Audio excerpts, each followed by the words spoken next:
Judul renungan kita yaitu bersama Tuhan dalam setiap langkah. Percayalah kepada Tuhan dengan segenap hatimu, dan janganlah bersandar kepada pengertianmu sendiri. Akuilah Dia dalam segala jalanmu, maka Ia akan meluruskan jalanmu. Amsal 3:5-6.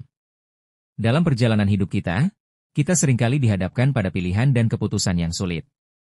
Kita mungkin merasa tidak yakin tentang apa yang harus kita lakukan, atau kita mungkin merasa bahwa kita tidak memiliki kontrol atas situasi yang kita hadapi. Namun, sebagai orang percaya, kita memiliki kepastian bahwa Tuhan selalu bersama kita dan membimbing kita dalam setiap langkah kita.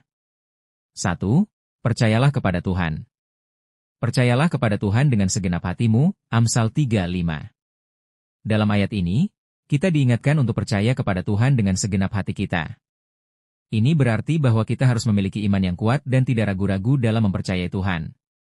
Kita harus percaya bahwa Tuhan memiliki rencana yang baik untuk kita, dan bahwa Ia akan membimbing kita dalam setiap langkah kita. John MacArthur, iman adalah kepercayaan yang tidak ragu-ragu kepada Tuhan. Iman adalah kepercayaan yang kuat dan tidak goyah dalam mempercayai Tuhan. 2. Janganlah bersandar kepada pengertianmu sendiri. Dan janganlah bersandar kepada pengertianmu sendiri. Amsal 3:5. Dalam ayat ini, kita diingatkan untuk tidak bersandar kepada pengertian kita sendiri. Ini berarti bahwa kita harus tidak mempercayai diri kita sendiri, tetapi mempercayai Tuhan. Kita harus mengakui bahwa kita tidak memiliki pengetahuan dan kebijaksanaan yang cukup untuk menghadapi situasi yang kita hadapi. Charles Spurgeon, kita harus tidak mempercayai diri kita sendiri, tetapi mempercayai Tuhan. Kita harus mengakui bahwa kita tidak memiliki pengetahuan dan kebijaksanaan yang cukup untuk menghadapi situasi yang kita hadapi. 3. Akuilah Dia dalam segala jalanmu. Akuilah Dia dalam segala jalanmu, maka Ia akan meluruskan jalanmu. Amsal 3:6.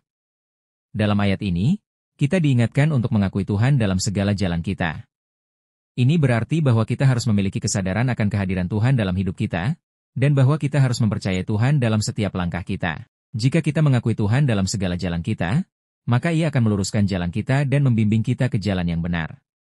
Billy Graham, kita harus memiliki kesadaran akan kehadiran Tuhan dalam hidup kita, dan bahwa kita harus mempercayai Tuhan dalam setiap langkah kita. Jika kita mengakui Tuhan dalam segala jalan kita, maka Ia akan meluruskan jalan kita dan membimbing kita ke jalan yang benar. Dalam khotbah ini, kita telah melihat bagaimana kita dapat bersama Tuhan dalam setiap langkah kita. Kita telah melihat bahwa kita harus percaya kepada Tuhan dengan segenap hati kita, tidak bersandar kepada pengertian kita sendiri, dan mengakui Tuhan dalam segala jalan kita. Jika kita melakukan hal ini, maka Tuhan akan meluruskan jalan kita dan membimbing kita ke jalan yang benar.